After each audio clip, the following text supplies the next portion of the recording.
Geek Out! Hey, and welcome to the... It's just another day past when we would have recorded. We're already just terrible. Hey, and welcome to another installment of Catching Up. I'm Sam. I'm Chris. I'm Jake. I'm Josh. And we're back. Half of us are back from San Diego. Mm-hmm. One of us is back from Battlegrounds, and I guess both of you saw Star Trek Beyond. Mm-hmm. Let's go ahead and knock that out of the way first. You know, we've been doing the commentaries for all the Star Trek movies. You know, this year is the 50th anniversary of Star Trek, so we get a new big budget live-action film. What'd you guys think of it? I liked it. I liked it a lot. It's in the runnings for my favorite of the new series. You know, the three now that we have. Same here. Yeah. What did you guys think of the first two in general? I remember being I remember enjoying the original one. It's been long enough since the last time I've seen it that I can't quite remember exactly how I felt about it. So I'm assuming I was pretty neutral about it. But I remember the second one was just very disappointing, and I did not enjoy it really much at all. Mostly probably because I just felt lied to and whatnot with the marketing of like, oh no, it's not Khan, he's Jack Bauer or whatever the hell name. John Harrison. Sure, that sounds stupid enough. Sorry, I was watching it earlier today. Sorry to anyone that listens to us that's their real name. I mean it in the context of a Star Trek movie. And You'll also, never go to space. or be the ruler of a clone army of Chippendales dancers. But like, so chances are that influenced my opinion on it a lot because I was like, it's Khan. It doesn't need to be Khan, but you've made it Khan, and now you're trying to tell everyone that it's not Khan, even though it clearly is. Yeah, according to the screenwriters, it took them a year to figure out if they wanted to use Khan at all. Because it was just like, everybody expects Khan. It's like, it doesn't have to be. Yeah. It doesn't have to be. And also, why does it take you a fucking year? Right? But yeah, Josh, what'd you think of the first two Star Trek movies in the Abrams verse? I love them. I probably like the second one a bit more, but I'm going to agree with Chris that the marketing did no favors for trying to constantly play down that it's not Khan, that they're not following a rebooted version of Wrath of Khan. If they just... I think Abrams said as much. Like in retrospect, he's like, "Why did we do that?" Yeah. Well, I'm glad that he admits that. Yeah, we were fucking idiots for trying to hide that poorly. I don't know if he was that harsh on himself, but yeah. But Josh was. Yeah. Yeah. But I like the directions they have been going. I think that with, as you mentioned earlier in the day, Sam, that the mission statements of these ones being that they're not your father's Star Trek yet. They're unfortunately following kind of the same playbook, just altering it a bit because of the changed timeline. Yeah, it's like a new band covering the hits. Yeah. That they might as well now at this point be like, yeah, no, we're just fucking kidding. This is your father's Star Trek. Just that looks prettier. I think the idea that they were going with the not your father's Star Trek was that they were saying like we're going to have a lot of action and the crazy special effects which they do have, which as we've noted while we're watching the movies, like they have some action in them, but a lot of them are pretty slow paced, almost like dramatic movies. I mean, I am certainly enjoying them. I think them saying not your daddy's Star Trek is a polite way of them saying this has action and it's not going to be mostly just boring, let's find the answers of the universe. Yeah, and as you may have guessed watching like what we've been releasing commentary wise, we just put out the commentary for Star Trek Insurrection this week. Next week we got Nemesis. And I was sitting there watching Nemesis, which we've already, recorded that commentary, and I was just like, this just feels fucking tired at this point. Yeah. I remember, Sam, you asked me during one of the commentaries like what I don't like about the Star Trek movies, and like I can't come up with an exact thing, but for me it's just they just seem boring, boring and uninspired. Like they're just going by the numbers, and just no one seems to be having a good time. Like I don't know, it just none of it seems, unless it's the voyage home. Yeah, yeah. None of it, or First Contact. None of it seems to be like the 10 we've watched, and I've seen the other 2, so let's just say all 12. out of the 12 there are, if we're going by the old school Sam Stone, Jake Bozick method, would you buy it? I'm a 1 for 12. You know what I mean? Which is just First Contact. First Contact. Like, and there's plenty of things I enjoyed throughout here and there, except 1 or 6. 1 or 6 are inexcusable films. They're just garbage. But and then what the Generations is garbage. First Contact was cool. The one after that was okay, and then Nemesis was a fucking mess. But I don't know, man. Like, I don't know what it is. Like, I feel like there's something I'm missing because it's got such a huge fan base, and I've watched now every Star Trek movie, and I don't understand why. But there has to be something I'm missing. I don't know what it is. Maybe it's I don't have the TV show background or something. But something just seems amiss with these. I just don't enjoy them. Yeah, and I have to say that I feel like with the first Abrams one, they were trying to find their feet. The second one, I really enjoyed the action and the thought and investigations they put in with Khan and all of that. And the third one, I saw it in IMAX 3D. I was laughing a lot more than I had in the previous two. I felt a lot of the humor was a lot better placed and funnier in general. I felt a lot of the action had me on the edge of my seat. I want to see a Bones and Spock buddy film, or just if they ever do. I mean, to be fair, half of this movie is a Bones and Spock buddy film. True, but I love. Because they pair the two up for, like, a good amount of the film, and I really love the banter. Like, we've gotten jabs between the two characters throughout the original runs of the films, and with the original series as well, but I feel like this one really took their relationship under a magnifying glass and did it extremely well of just dissecting it. One thing that I really liked about this new movie is that if I recall correctly, it's the first of the JJ verse, the Abrams verse, to not have any scenes on Earth. And I liked that because it's Star Trek, not Earth Trek. Because I feel like a good portion of 2 takes place on Earth. Oh yeah, yeah, and both of those, and of course, the first one is excusable because it's the origin story of Kirk, and his origin is on Earth, not on space. But I was just like, in the second one, I was like, for a Star Trek movie, this takes place a lot on Earth, and it's not unprecedented because the Voyage, the whale one, number 4, that takes place almost. So does First Contact, and First Contact as well. Yeah. Also, I will say something that they go to visit a space station through a good amount of the film too, which is like one of the Federation's. It's the first deep space outpost, right? And looking at it, the immediate thing I thought of was like, whoever the fuck designed this must have loved the Mass Effect series, because I swear to God, it reminds me so much of the Citadel. Good. When they get into it, just it was a cool design. I don't have the experience with Mass Effect, but it does have a cool design. Like, if you ever play the series and you love the design of the Citadel, and you look at this thing, you will think, Jesus Christ, they built the Citadel.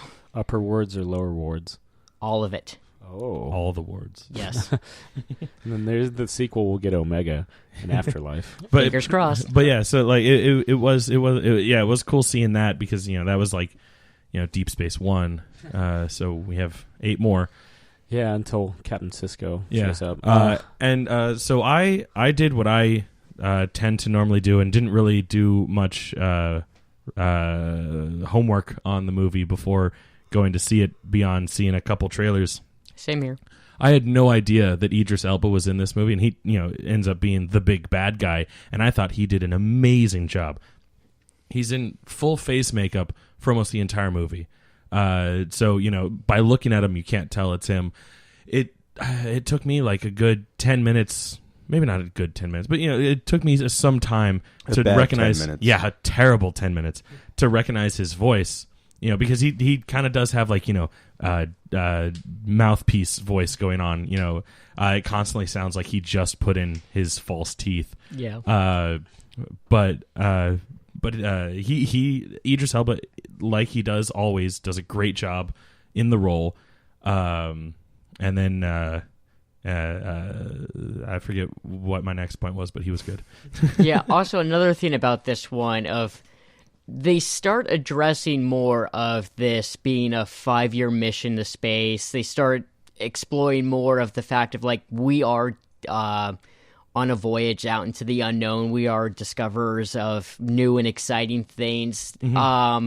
They're starting to more say with this one, like, we're not a military organization. Like, we don't deal with battles. We explore new life forms. It's starting They to... are battle ready, though. True. But the series is now starting to feel more akin to what Star Trek always was. Yeah, I think at its core, Star Trek was really about exploration and kind of juxtaposing these exaggerated sci-fi examples to explore the human condition. Yeah. You see that with the original series. You see that with Next Gen. You could argue you see that with the motion picture, like they're trying to find out what the fuck that giant cloud is. Yeah. And also, like, there's something that I have to kind of keep reminding myself and others about, like, these new movies more so take the place of the original series versus the original movie series, because we're seeing their first, couple years on this mission, which that's what the TV series was like. I think, they were only supposed to be a couple months into their mission when the TV series starts. Here we see them before the mission even starts, getting together in the first movie. I'd say age range, there's about a good, maybe 10, 20 years difference between even where they would have been in the series to where they are in these films, in this universe. Because in the series, they're not fresh out of the academy, right? Yeah, but it's a 5-year mission in both. So, like, we would, I mean, we're still probably in year 1 or 2, I'd imagine, in the movie series. What I mean is, like, in the Abrams verse, in the very first film, they're, like, fresh out of the academy. They're still in the academy. Oh, okay, yeah, they're still in the academy. So yeah, we see the test, the Kobayashi Maru. Thank you. We see that happen in the first movie. So we're they're engaging things original series timeline a lot earlier than they would have. Except for Kirk, the way that Abrams verse posits it, at least in the first 2, is that Kirk delays his entrance in the academy because of all that unresolved anger over losing his father. Which doesn't happen in the series because his father is alive. Yeah. True. So. And isn't played by Thor. No, as far as we know. Yeah. Yeah, okay. I mean, I do plan to see it. I just haven't, been on the road. But before we get into that. Oh, also, one quick thing I'd like to add. Don't bother staying through the credits if you think there's an end credit scene. I did that. The credits, the roll was beautiful. They do the whole flying around space thing, but if you're expecting something at the end... Yeah, it's not a Marvel movie. Yeah. Or a Ghostbusters movie. Yeah, not all movies have to have scenes at the end of the credits. This is one of them. Yeah, most films don't. Yeah. But anyway, yeah. Before we get into why Jake and I haven't seen Star Trek Beyond yet, Chris, you went to a momentous occasion at the Verizon Center. I did. I had the opportunity to see my first in-person WWE wrestling pay-per-view. As fans of the show have undoubtedly figured out by now, I have become quite the fan of wrestling, and I went to see the pay-per-view Battleground at the Verizon Center, and I got to say it was one of the most fun experiences that I've had within wrestling recently, or at least in my career of being a fan of wrestling, if you could call it a career, but. But lots of fun to be had. We got there and they had a lot of great matches. They started off the night skipping over the kickoff match because that's always like kind of a throwaway match anyway. But the first match was a women's division tag team match where they had hinted at a mystery tag guest for one of the wrestlers, Sasha Banks, and they were like, "Oh, but we're not going to tell you who it is," and like. The entire crowd erupted in a chant for Bayley, who is a wrestler on their developmental property, NXT, which you can watch if you have the WWE Network, but it's not televised on any regular TV shows. But everyone was just chanting for Bayley because she's a huge fan favorite on NXT who hasn't been called up, as they put it, to the main roster yet. So everyone's just chanting Bayley. The entire arena is doing it, and then her music kicks in, and just the whole stadium went nuts. And it was great because I love Bayley, and it's great to see her doing a main roster match like that. And everyone's like speculating now she's going to be like part of the whole, like actually accepted onto the main roster, and we'll see her on TV now. And it was really cool to start off the night like that, but at the same time it was kind of sad because it took a while for any of the following matches to meet that momentum, of excitement. But then these two guys, Sami Zayn and Kevin Owens, who have a very long history together, who have a great rivalry now that they're in the WWE, did a match, and they are some of the best performers that they have right now, and they find a way to make this match that they keep having like every couple months new and exciting, because they just keep escalating and escalating to the point where like even I was like on my feet, and I was like, I've seen this fight like for 10 times in the last year. As you might even be able to tell, I'm still like kind of coming over losing my voice because I was yelling and shouting so much. Of course, the highlight of the night was my boy Dean Ambrose defending his having the heavyweight title belt again in a 3-way match between him, Seth Rollins, who's also a huge crowd favorite, and Roman Reigns, who is the one man that the entire arena was booing, which is magical to hear a full like packed arena booing one person singularly. It's nice to see everyone come together right? in the disdain for one common enemy.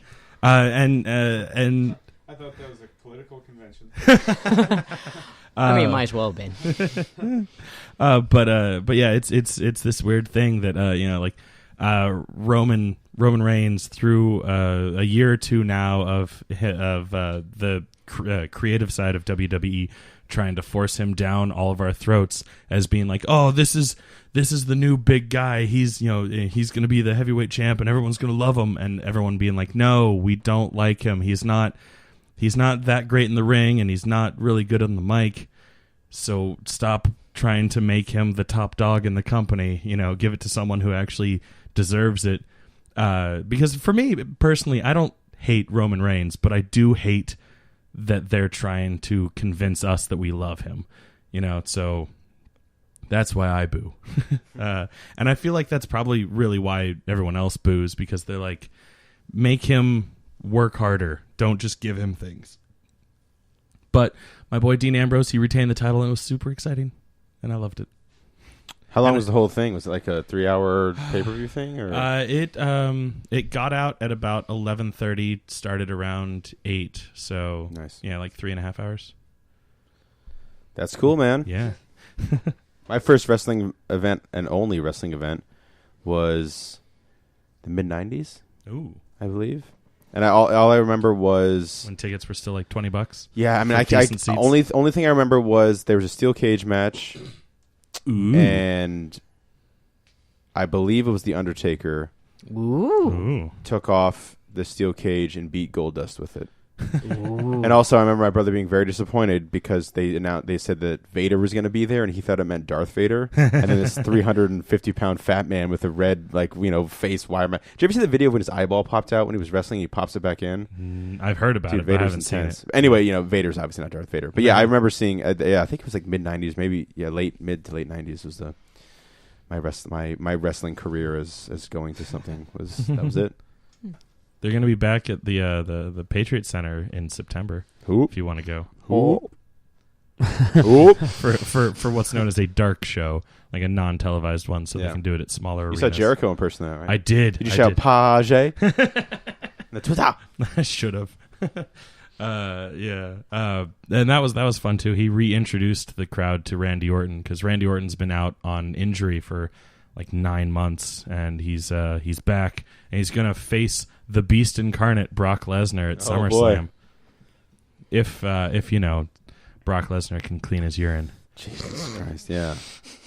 Apparently, what Brock Lesnar was caught juicing, quote unquote, with was it wasn't actually like steroids. It was a HGH? a fertility thing. It was some sort of what's the female estrogen. Yeah, it was some sort of estrogen thing that people normally take, or men will take if they're trying to improve their like sperm count and flow and whatnot, or something along those lines. I don't know the exact details, so this could be all hearsay. But yeah, so not necessarily juicing, and that's probably why he's still good to go for the WWE. And why he looks like he literally would eat someone alive in a ring. Dude, he totally looks like he's been juicing. Oh, yeah. No, totally. I mean, I would explain why you just would say hi to him and he just would rip your head off. I remember always hearing that again, this is coming from someone who knows dick all about this. Yeah. But like I remember reading about it because I'm reading still listening to the Schwarzenegger autobiography very slowly. But like, he talks a lot about physical fitness and steroids and stuff in it. And I remember like reading about it, and they're like, your genetics and body can only obtain a certain physique, a certain look. You cannot work out every day and look like so-and-so if your body doesn't have that genetic to look like it. So to get to that point, you have to use a substance like that. So the idea that like, bodybuilding now or anything like these like big, huge muscles isn't wrought with steroids is insane. You know what I mean? It is, because if you don't have good genetics, you can work out as much as you can. You're just going to hit a point where you can't get any further. Yeah. I mean, that's like looking at The Rock, in like 2000 versus The Rock now. Like, there's no way that like he like. And it's not just steroids. HGH and all. And there's shake. And there's plenty of things that you can do to like increase muscle mass that aren't steroids, that aren't illegal yet. But if I showed up ripped one day, you guys would think, no. Steroids to heaven, man. Yeah. By Led Zeppelin? Yeah. They won that court case, so yeah. They're good. So obviously we didn't go to Battlegrounds, Jake and I, and we didn't see Star Trek Beyond because we were in San Diego. Yes. Didn't even see it there.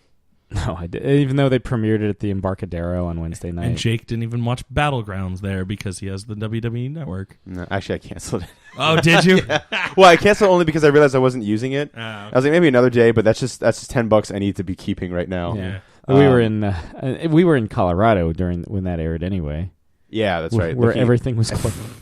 Yeah, I remember I was telling Josh about that earlier today, and he was like, me on the TV. That's right. He was like, I was like, yeah, everything was closed. Like, that makes sense. He's like, now, if a McDonald's was closed earlier, I was like, Josh, that was the first place we went and he was closed. He goes, well, then I have no fucking idea. I have no remorse. They were like, we're closed. Go, get, we're closed. And it just, we went everywhere and just, I don't know. The only thing that was open was Elway's. Yeah, it seems weird to me that like, they wouldn't have like. He used to play for the Denver Broncos. An all you can eat place, you know what I mean, for like a busy, massive airport like Colorado. I'm sure during like the day. That's the best airport to be around. You get, all kinds of great food choices there. They looked nice from the outside. Yeah, that City Walk, man. But we just got like Sun Chips, Pringles, and like candy or something. Yeah, if there's anything that should have 24-hour service, it's restaurants in an airport. You would think, we lived. Did you? Yeah, maybe. I could be made of nanobots. You don't fucking know. I don't. Not until I turn on this huge EMP. And the episode cuts out. Yeah. It'd be a great way to end the episode. Yeah. Hey, if you like what you listen to, New book clubs just about every Tuesday now. We went out to San Diego Comic-Con. Our friends over at Image Comics flew us out. We helped them out at the Image Comics booth exhibit thing. Yeah. We got to work with a lot. I was talking to David Brothers, who's my editor on the Image Plus. And what I love about working with Image is everybody works the fucking booth. Like all the major sales guys, all like even like Eric Stevenson, their publisher, will occasionally, not this year because he was in meetings the entire time, we'll work the trenches with that, and that means a lot. But yeah, so we were between action and cut. We were usually over there, and I was talking to a lot of the creators. Like I don't know if I mentioned this on the air, but I always thought that and I still think that Jason Latour is secretly the funniest man in comic books. And he won the Eisner this past weekend for Southern Bastards, his Image Comics series, and I got to talk to him about the about the "Call Me Al" sequence in Spider-Gwen, which he was like, "Yeah, man, I thought Paul Simon was going to sue the shit out of us, but we came out okay." But it's not. I mean, who knows? Maybe he's putting his legal team together now. Sorry, Jason, but now he knows. He doesn't read comics, but he listens to our podcast. Listens to the show. But so thanks to the Image Comics crew for inviting us out and having us out there, because they really do treat us very well. They do. We got to go to. Sorry. We got to go to like parties and shit. I think I've realized that my limit on scotches within a 2-hour period is 2. Your limit should be like as soon as I had half. that third half of one. Yeah. You started singing "Call Me Al," or just and doing the Chevy Chase part in the video. Yeah. So singing it, Yeah, drinking at Comic-Con is no joke. That takes a lot of training. Yeah, but besides that, no, it was. I turn into Jagger when I get drunk, guys. It was not that I become sexier. I just do the weird stage movements. I mean, you got the moves. I mean, to be fair, is Jagger really sexy, or is he's it about just to become a dad for like the 8th time, and he's like 72. Terrifying. Very irresponsible. That means when that kid, provided he's still alive, when that kid turns 18, Jagger will be 90. It's insane. That's just so Dear stupid. God. Anyway, yeah, it was fun. I mean, look, we did it last year, which was something we never thought we'd be able to get to do. I remember when Corey called us and was like, "Hey, if you guys could put together, your flight and out here, we'll take care of the rest." And that was amazing, and it was just as fun this time. We got to see people that we had formed friendships with last year, and got to hang out with them again. And tried out Indian food. Oh, it was really, it was the first time I ever had Indian food. It was great. It was really, really good. Yeah. And we got a little more free time to ourselves this year than last year, so we got to kind of explore a bit of San Diego a little more. Yeah, in the after hours, yeah, definitely. We've got to hang out kind of with the Winona Earp cast. Yeah, they were there. Hang out in the sense that yes, they breathe the same air that we did. They were at the same party. Yeah, yes. Very intimidating in all of their beauty, male and female. Yeah. But perfect specimens. And I will now devote myself to that show and watch every episode. But the thing is mainly because I was like, I like Wyatt Earp. It was like that simple, and I was like, I guess that makes sense. Yeah. And then I just had to see the cast in person. I was like, I will follow you to the ends of the earth. And I got to make my yearly trip to. My annual trip to the 2000 AD booth, which is great, all the Dread stuff and everything else, and talk to those guys and talk to the only really big thing I splurged on and went nuts for is the Jock had a signing there. Batman artist, Judge Dredd artist, one of the great artists of our time, and really nice guy, and got some cool Dredd stuff there. That's for some reason, the Comic-Con is like my Dredd stop, straight from the source. Yeah, you don't have to pay those import prices. Yeah, and I guess if we do New York, they'll be there too, which would be cool. Yeah. Or I remember at least a couple of years ago they had a big booth. Yeah, I mean, and I got to talk to a lot of the creators and Image Comics publicists, so hopefully you'll be seeing a lot more Image Comics interviews in the very near future. That we got one next week, in fact. So, which has already been recorded, but for a book coming out next week. Guess what it is? And yeah, that's a lot of fun.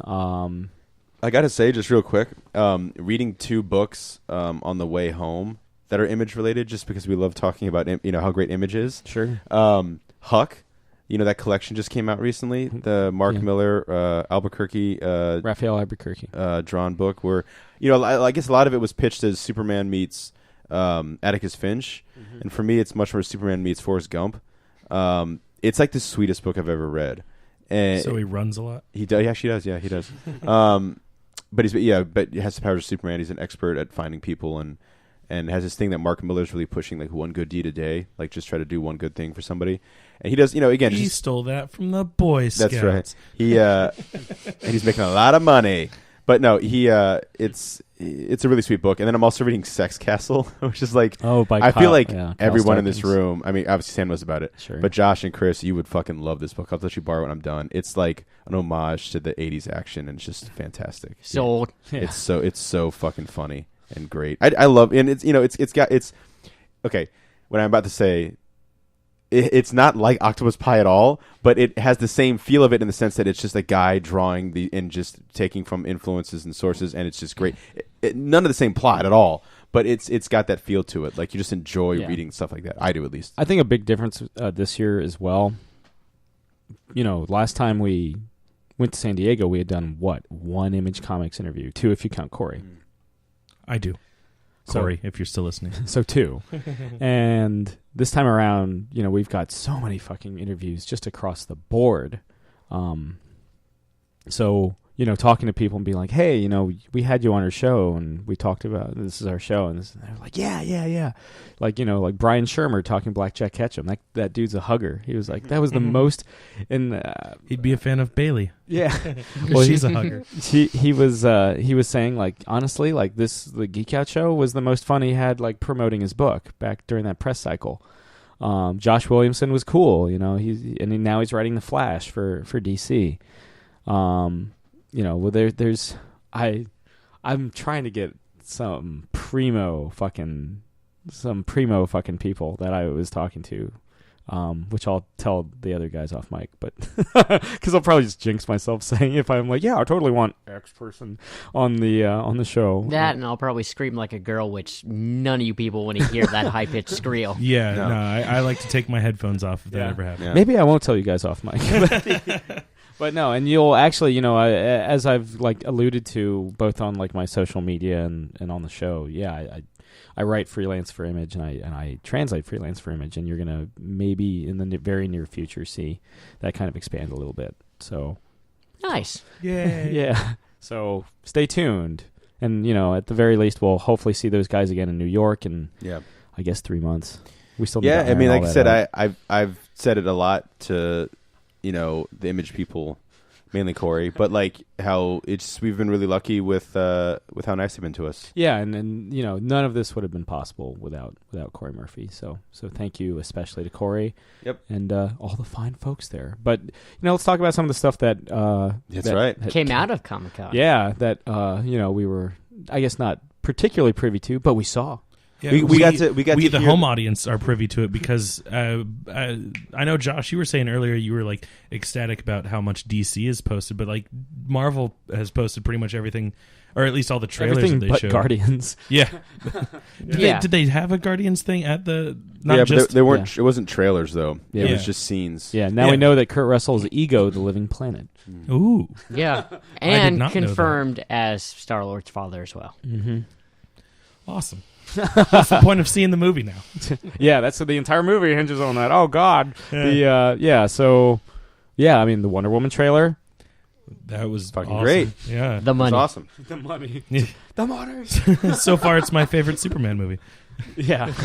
Me too. Yeah, she's actually smiling. And it's my favorite Captain America, the first Avenger movie.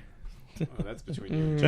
I'll leave that to you guys. One. But I'm just joking on the fact that it's a period piece. But no, it looks fantastic, and I mean I think even before we saw how great she was in Batman v Superman, we were all kind of like in that movie's corner. We wanted to see Wonder Woman do well, and we had high hopes for it. Yeah. And then her being the shining beacon of light in the Batman v Superman. It just made it all the more like we want to see this. And the fact that I don't think it's coming out necessarily on June 23rd anymore. I think it got moved up a week. That would have been the anniversary of Batman 89. But There's your 89 reference. It's fucking it's perfect. Michael Keaton is in the movie somehow. But he's fucking Steve Trevor. I'd be okay with it. But no, I mean it looks great. I mean, look, I always feel weird saying like I love World War One. I don't love World War One, but I'm fascinated by World War One, and that's where it's taking place. And I guess parts of it are from what we see in the trailer. The Lasso of Truth looks fantastic, all glowy. We kind of saw. Oh my god! We saw bits and pieces of it in Batman v Superman. Kind of glowy, but like we get to see it like in a real life, like in the colored, bright scenario. And it's just everything looks great. I mean, there's that shot in the trailer where she's just taking machine gun fire on her shield, and she's like the force of it's just like knocking her back. It's not like it's like this easy whatever thing, but like. It just looks really, really cool. I definitely, out of the entire trailer, I was like, oh, this looks cool. This looks cool. Then as soon as the lasso hits, I'm just like, eh.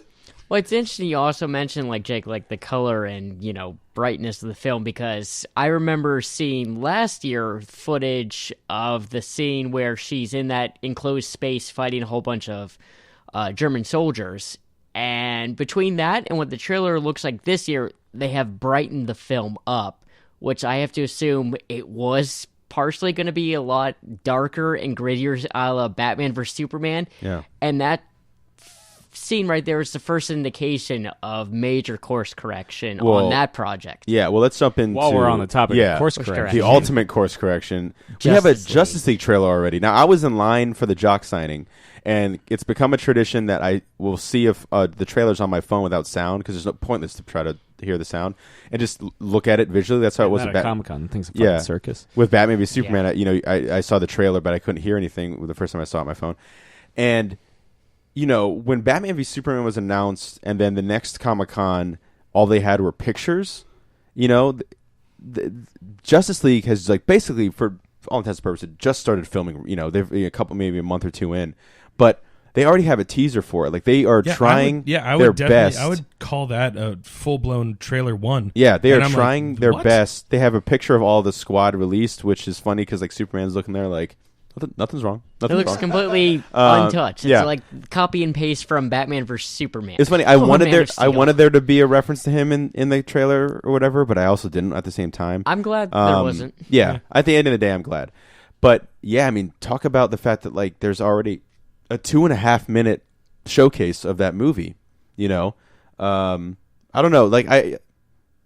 We've been burned too many times with. Snyder knows how to do a trailer really well, and because with that, you don't have to have a story in a trailer, really. I guess you can have an A, B, and C, it's a sizzle reel. But if you're just showing great moments, Batman v Superman is the movie for you because it's just going to show the great moments. That's why the trailer rule. That's why Man of Steel was cool. You want to see that Batman Arkham style fight sequence? Yeah, here it is. Yeah, there you go. Yeah, but Justice League definitely has. There's definitely a major shift, and that'll be interesting to see how that plays out. And I don't know whose reveal I like more in the trailer, Aquaman's or the Flash's. Aquaman, for me. I don't know about you, but it's tough. Because in my opinion, I think both of them. I always like the Flash, though. Because I think both of them play very well to what each one's specific character is supposed to be in the film. What about Cyborg, Josh?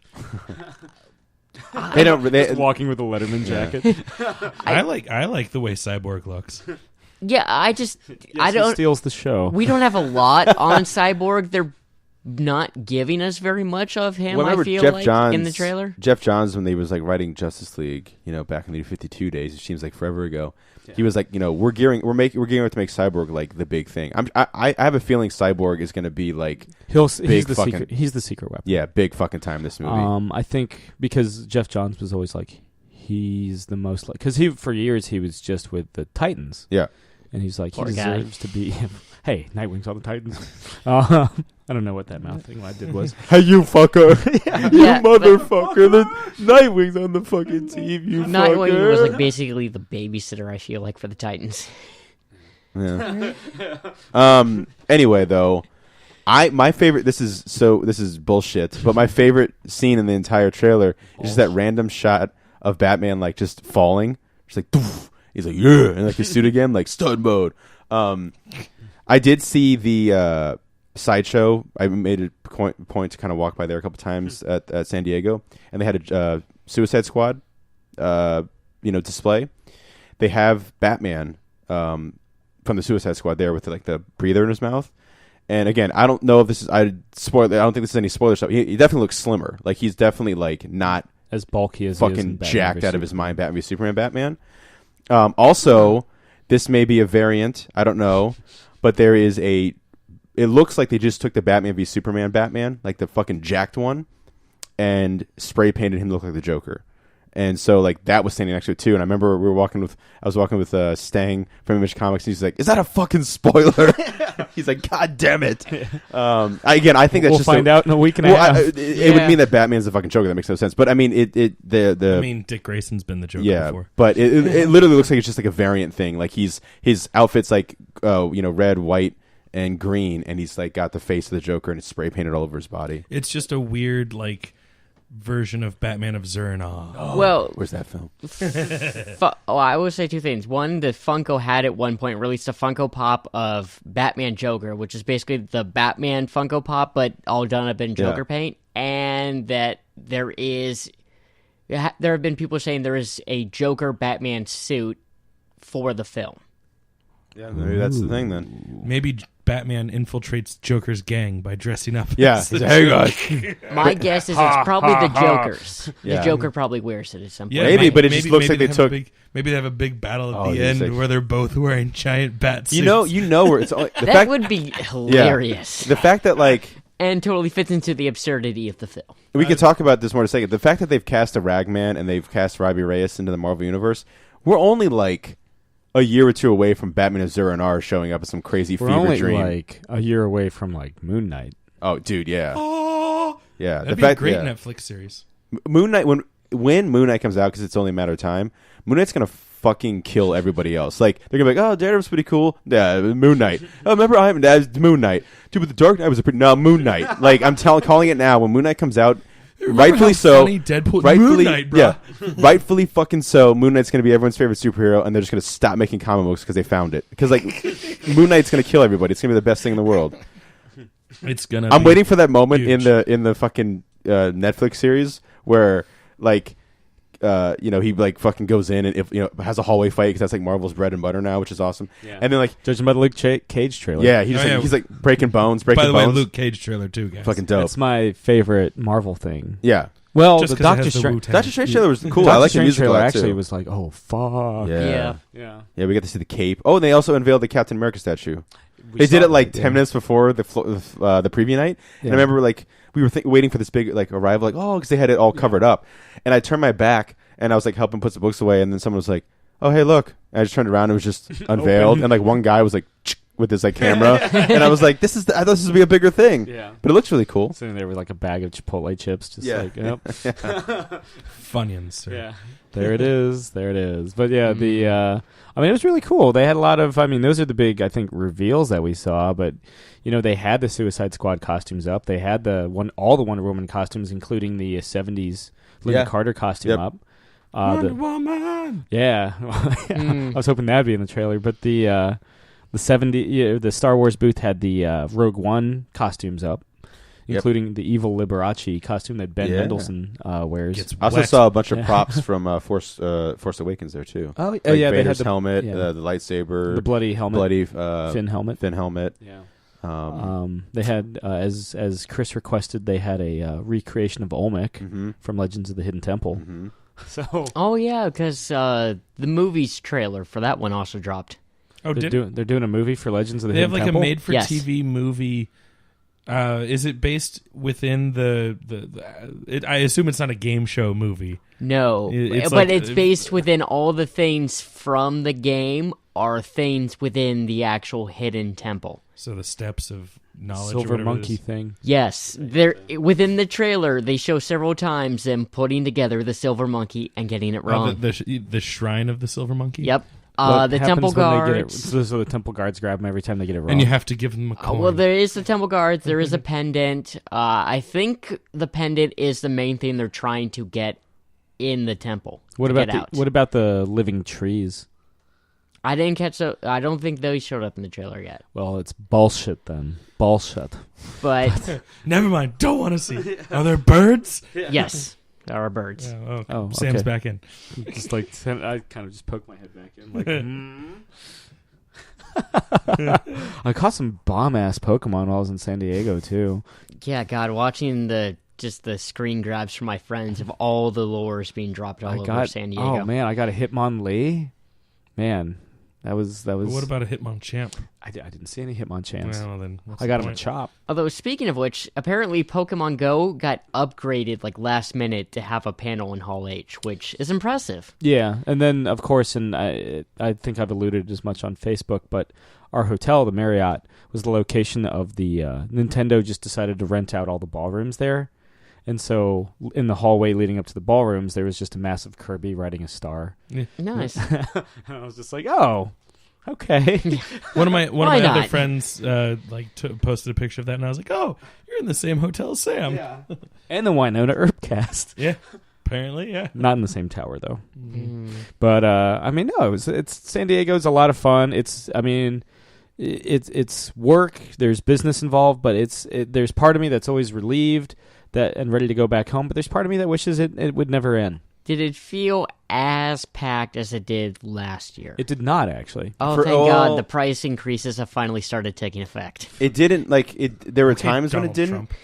There were times when it didn't, but then... The riffraff aren't there anymore. But then there were times when you're leaving, because I would walk to get Chipotle for lunch, not every day, but a couple times during the thing I did. Trying to leave the convention center and come back in, I remember that, and also you scan your badge now too. But I remember that. You do that in New York too. I remember that that made it feel busier than last year, because I remember last year when we would leave to go back to the Omni, we just walk out, move a little bit, and go over. Now there was dead stop in the front of the convention center, and everyone was huddled like this, and you couldn't move, and there would be lines wrapped around to walk on the crosswalk. Usually there's 10 or 15 people standing there. It was like a line to move, and it was you slowly move across, stop, move. That's where it felt really busy for me. Josh, do you know off the top of your head, because I don't remember how long they extended the Comic-Con deal with San Diego? Because I remember there was talk about relocating, and they extended the contract. Oh, God, yeah. They had about, I wanted to say a year to two, maybe three at most. Like 2018, 2019. But, yeah, basically the convention has to break ground, I want to say, within the next year or two. On a new convention center? Oh, expansion, basically. I heard that they were thinking about moving it to Vegas. That'd be interesting. Yeah, because there they have, God, how many hotels they can just be interconnected between? Oh, yeah, I mean, they could do it the same place that they do the Star Trek convention. Party in Vegas with Jason Latour. That'd be the greatest. I might start going again. The one thing, though, with that is, they always feel guys, we're going to lose, our little kid audience. The teens and things like that can't go onto the gambling floors. We completely lose our main audience that shows up on Sunday, which is family/kid day. Not to mention, it's easier for Los Angelinos to get to San Diego than it is to get to Las Vegas. Yeah. And I feel like a lot of Los Angelinos just take the train or drive down. I don't know. It's so funny, Los Angelinos. and it's yeah, it is. I know, but it's fucking dumb. And San Diego is a lot easier to get to for the international crowd too, because that's the big thing about San Diego Comic-Con as well, is that it's the international convention. Yeah, and people coming from Asia and whatnot, it's gonna be that much more difficult to get to Vegas. So many people from the Philippines and China this year while I was hanging out. Yeah, they all fly into LAX and probably from there, LA kid. Yeah, to San Diego. You know who, and I'm probably going to get the high-pitched scream I was trying to avoid from you, but you know who we saw at TSA security coming home? You won't guess. It's it wasn't what's his name from The Flash again? No, but it was somebody from a DC TV show. Oh my God, was it Stephen Amell? No. John Barrowman? No. It was Tom Ellis from Lucifer. Yeah, and he was just standing in there. He was standing in the line with all the rest of the plebeians. He wasn't in VIP. I was like, oh. Well, they still have to. They just cut the main part of the line. Well, no, there was a whole other section, but there was two things open. He's a man of the people, and there was three people you walk Satan through. Satan is a man of the people. Yeah, I guess so. I mean, you look over at Satan. Satan's on your plane. You're like, Jesus. He was making a few deals, Chris. Yeah, we did eat at the barbecue place that we saw. Cisco, Phil's barbecue, the best barbecue in San Diego. He didn't come back to see you guys. Did you guys stop by the Sci-Fi Cafe? They had a private plane. The what cafe? The Sci-Fi Cafe. The cafe that I think is in the Hard Rock Hotel that Sci-Fi takes over every year. No. We passed by it. I think it's by the Omni. But we went to a place that our buddy Aaron recommended. That Mexican Lolitas, place, yeah. That it was basically a burrito with 2 taquitos in the burrito, and it was the best. It was one of the best things I ever had in my entire life. That is the perfect meal to have after a day working at the Florida Comic-Con. Not a Mexican it's the best. At all. No, that would just be a turducken. How about any of the off-site events? Did you guys do anything? I mean, we went to the CBDLF party, the Comic Book Legal Defense Fund. Yeah, they're there every year. Yeah, which was where we saw the Winona Earp cast and. Where I had probably 1 scotch too many, or if by Jake's metric, 1.5. Yeah, I have a friend who's or gone 2. to that. Yeah, no, I think he said 2.5. Yeah, that's right. He only said a half, so 2.5. Yeah, a well-soaked ice cube in scotch probably would have been the best. It's okay, Sam. I also have a friend who's gone to that party a few times, and yeah, scotch pouring there is quite plentiful. Generous. You take an ice cube, dunk it in a bowl of scotch, put it in your glass, and And there you go. just Wait suck for it to on melt, and you suck on that bad boy. Yeah. I mean, But What you that also party's forget fun. is that the ice is also frozen scotch as well. Yeah, That's that impressive. would be awesome if they could lower the freezing point that much But, for grain alcohol. We, The party's always we interesting to go took to. we took the scotch, put it in liquid nitrogen so that it could be cold enough. Brought it as close to absolute zero as possible. Dip that ice cube into scotch and then put it into a glass of scotch. But yeah, that was the big offsite thing we did. Yeah, I mean there was we went to a lot of bars in the surrounding area. Yeah. We had what was that? There was like a Ghostbusters thing with the Ecto 1 hanging out in front of it. there was the Ghostbusters thing. There was the Bluesmobile too. Yeah. Really? Oh yeah, we also saw Robbie Reyes' Hot Rod Yeah. from Agents of S.H.I.E.L.D. and Ghost Rider. Yeah, soon to be Agents of S.H.I.E.L.D. Maybe he God, I hope they don't make him an Inhuman. That wouldn't make any sense. Yeah. They're that taking made- the forefront they in made Agents Coulson of an S.H.I.E.L.D., Inhuman which or is something like that, why right? I say that. Certainly Chloe Bennett. But yeah, I mean it's a good time. I'm happy to be back because we didn't get home until after we didn't land until 5:30. 5 in the morning. Yeah. I think by the time we got in the Uber, it was 5:30 in the morning. Yeah, so we didn't get home until 6. Yeah, it's a long day Yeah. of traveling, I'm hoping to go again next year. I don't sleep in planes. God damn it. especially when you're in the middle seat. Yeah, I was Middle in the seat middle on a red eye is the worst. Did you try scotch on the plane?